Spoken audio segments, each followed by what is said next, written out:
Alors voici la vidéo pour ceux qui ont manqué le TP12. Donc vous avez dû recevoir ce papier par vos camarades. Il faut donc le coller sur une nouvelle page. Et donc cela nous permet de débuter le TP12 qui s'intitule « Des liens de parenté malgré la biodiversité ». Pour cela, pour montrer ces liens de parenté, nous avons démontré une organisation commune des vertébrés. Et pour cela, nous avons disséqué des grenouilles parce qu'un décret est tombé mercredi concernant l'interdiction de disséquer la souris en classe de lycée. Donc il s'agit ici de mettre en évidence le plan d'organisation commun basé sur 3 axes de polarité. Alors il ne sera commun que sur les images puisqu'on étudie que la grenouille. Donc ces 3 axes de polarité sont tout d'abord l'axe antéro-postérieur, de l'avant à l'arrière. Antéro signifie avant et postérieur, arrière. Le deuxième axe que l'on représente ici en rouge est l'axe qui va de la droite de l'animal à sa gauche et qui s'appelle tout simplement l'axe droite-gauche. Enfin, un troisième axe qui devrait être représenté par un trait qui passe à travers la grenouille ici, mais ça n'est pas possible de le représenter de cette façon-là. Donc on va faire un axe en biais pour montrer la perspective, donc soit dans ce sens, soit dans ce sens. On va commencer par le représenter en pointillé, puis recouvrir les parties visibles par des traits continus. Donc là on passe sous l'animal, on ne voit pas le trait, on le laisse en pointillé. Donc ceci est l'axe qui va du dos de l'animal au ventre de l'animal et que l'on va appeler axe dorso-ventral.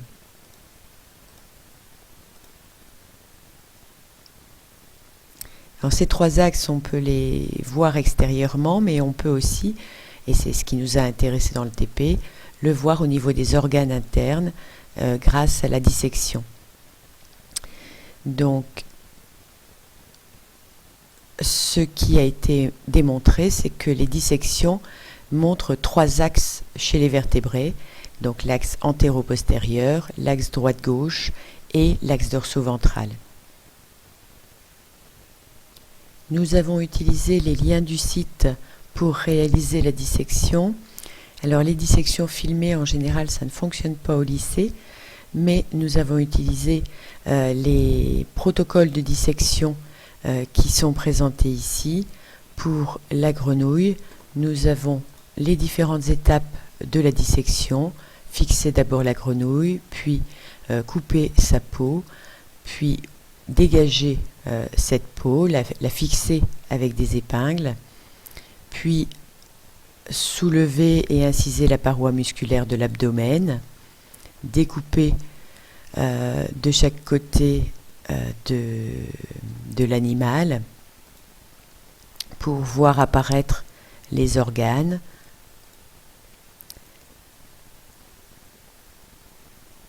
On observe donc ici une partie du tube digestif, les ovaires bourrés d'œufs, ici chez une grenouille femelle. On déroule ensuite l'intestin.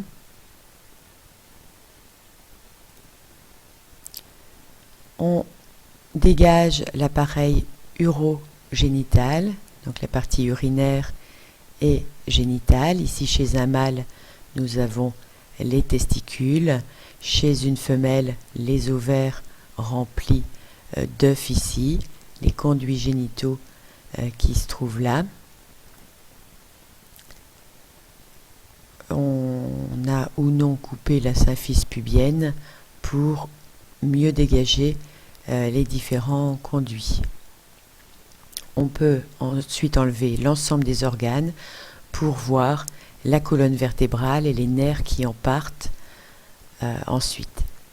Donc côté dorsal de l'animal, on a le système nerveux. Vos camarades en classe ont ensuite replacé les organes le long de ces différents axes, dans la position dans laquelle ils les ont observés, vous avez la même chose à faire chez vous si vous avez en effet récupéré les documents. Et donc, vous pouvez noter à la suite de ce document que les dissections ont montré les 3 axes. Alors pour l'axe antéro-postérieur, on peut par exemple dire que l'œsophage se poursuit par l'estomac, puis le foie, puis les intestins avant l'anus, ou plus rapidement qu'on a cet axe de l'œsophage à l'anus pour le tube digestif. On aurait pu dire aussi de l'encéphale à la moelle épinière pour le système nerveux. Pour ce qui est de l'axe droite-gauche, qui est donc de part et d'autre du plan de symétrie bilatérale, on a des organes pairs comme les poumons, les testicules. Et pour l'axe dorso-ventral, côté ventre, on a le tube digestif, les organes mous, cœur, poumon, branchies, suivant l'animal. Et côté dorsal, on a toujours le système nerveux chez un vertébré. Donc système nerveux dorsal et tube digestif ventral, c'est un exemple de l'axe dorso-ventral. Votre travail à faire à la maison, c'est de compléter ce poly avec 3 animaux style BD représentés, de réaliser un schéma à partir de ce site et de visionner la vidéo du TP13. Alors pour ce qui est du schéma imprimé grâce au site, je vous montre ici le résultat fait pour le tigre. Vous avez donc son axe dorso-ventral, droite, gauche et antéro-postérieur. Je vous le donne comme exemple. Donc ce que je vous demande de faire, c'est de vous entraîner sur celui-ci et sur la grenouille, mais il y a un petit souci sur la grenouille, et donc je vous demande d'imprimer votre résultat pour l'oiseau. Attention, ici, dans votre capture d'écran que vous imprimerez, je veux aucune erreur. Il ne s'agit pas de faire du cliquer au hasard, mais de réfléchir à ce que vous faites avant de placer les 3 axes puis le plan de symétrie bilatéral. Alors pour Géry, je vous donne le corrigé parce que c'est un petit peu complexe vu la position dans laquelle il a été représenté. Donc l'axe dorso-ventral, l'axe droite-gauche qui relie ses bras, son bras droit, son bras gauche, et l'axe antéro-postérieur tordu parce qu'il a cette position particulière sur la représentation. Une définition importante, la définition d'un axe de polarité, c'est une droite virtuelle, on n'a pas de ligne plantée dans le corps, qui relie 2 pôles opposés du corps, droite-gauche, avant-arrière, ou le 3e. Ce qui nous amène à la notion, au sein de la biodiversité, des parentés existent qui fondent les groupes d'êtres vivants. Donc malgré la biodiversité, eh bien, on a quand même une organisation commune qu'on a vue ici chez les vertébrés. Donc ainsi, les vertébrés ont une organisation commune. Deuxième partie de ce TP, les parentés d'organisation et le partage d'un ancêtre commun. Alors on a ici l'étude des attributs des différentes espèces qui permet de construire des groupes emboîtés dont vous avez dû entendre parler en 6e, mais c'est bien loin, je vous l'accorde, pour grouper et classer les espèces étudiées. Et on vous demandait à la page 96 de votre livre en question 1 d'expliquer ce qui permet de rassembler les espèces différentes dans un même ensemble. Alors par exemple ici, tous ces êtres vivants présentés dans cette matrice sont des végétaux qui ont pour point commun la présence d'un pigment vert.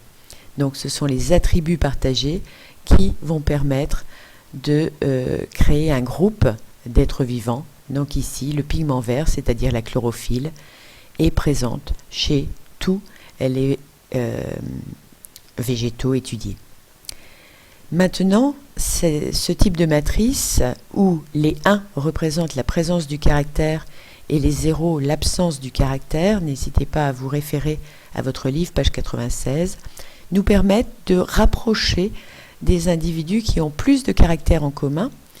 Bien sûr, ici, tous sont des végétaux chlorophylliens, mais tous n'ont pas de tiges feuillées, tous n'ont pas de feuilles nervurées et le polypode qui nous intéresse a des points communs avec les autres, mais il a ce seul point commun de feuilles en forme de fronde avec la fougère aigle. Donc vous pouvez noter que le polypode est plus proche de la fougère aigle que des autres végétaux, car il partage l'innovation feuilles en fronde. Vous allez recopier ce document qui est donc toujours à la page 96 de votre livre pour répondre à la question suivante, la question 2. Recopier l'arbre de parenté, vous dit-on, en précisant les caractéristiques de chaque ancêtre commun et le caractère nouveau qui le distingue. Donc il s'agit de mettre des annotations au niveau des caractères nouveaux, c'est-à-dire des innovations, et des ancêtres communs. Alors je vous donne un premier exemple pour vous aider.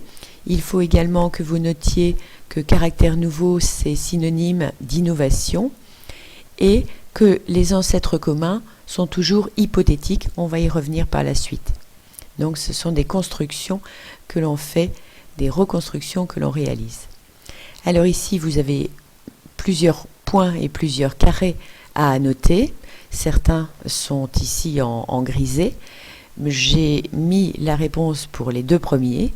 Donc ici, l'innovation est la tige feuillée qui existe chez tous les êtres vivants qui suivent cette innovation, qui viennent après cette innovation. Et ici, le carré représente l'ancêtre commun aux végétaux à tige feuillée, puisque tous possèdent cette innovation. Vous allez procéder de la même façon, ici, là, là, là, là et là. N'oubliez pas le titre. La question suivante porte sur les membres antérieurs des vertébrés. On voit que tous ces membres possèdent une organisation générale semblable composée de 3 parties. Un avant-bras qui contient 2 os, un bras qui contient un os, donc avant-bras c'est cubitus et radius, le bras c'est l'humérus, et enfin une main qui porte des doigts composés toujours de plusieurs os. Quelquefois ça peut être 3 doigts, ça peut être un seul, mais il y a toujours des doigts et composés de plusieurs os. L'importance des similitudes amène à l'idée de parenté entre les vertébrés à cette nouvelle échelle qui est l'échelle des ossements. La question 4 nous demande de proposer une organisation squelettique probable du membre antérieur de leur ancêtre commun. Eh bien, on fait une reconstitution, puisque l'ancêtre commun, c'est toujours une hypothèse que l'on réalise. On peut supposer que c'était un membre à 3 parties et faire une hypothèse dont on n'est pas sûr concernant le nombre de doigts. On voit que c'est souvent 5. Donc on peut supposer que c'est 5 et qu'il y a eu une fusion chez la chauve-souris par exemple, chez l'oiseau ici par exemple, qu'il n'y en a plus que 4 de fortement développés chez la chauve-souris. Pourquoi pas? Les différences, vous le voyez, sont liées au mode de locomotion. Alors ceci a amené les scientifiques à établir des portraits robots des ancêtres communs comme celui-ci, qui est le portrait robot d'Urbilateria, c'est-à-dire celui qui a une symétrie bilatérale. Les caractères ou encore les attributs partagés par les animaux des groupes que l'on étudie, c'est-à-dire 3 axes de polarité, des yeux sur la tête, c'est pour ça qu'on lui a mis un système nerveux, un système circulatoire, un système digestif, des membres ou alors des appendices. Voilà comment on reconstitue un ancêtre commun. Ceci nous amène à dire que les parentés d'organisation des espèces d'un groupe suggèrent qu'elles partagent toutes un ancêtre commun. Et nous permet de poser la question, quels sont les facteurs influençant la diversité génétique et donc l'évolution de la biodiversité.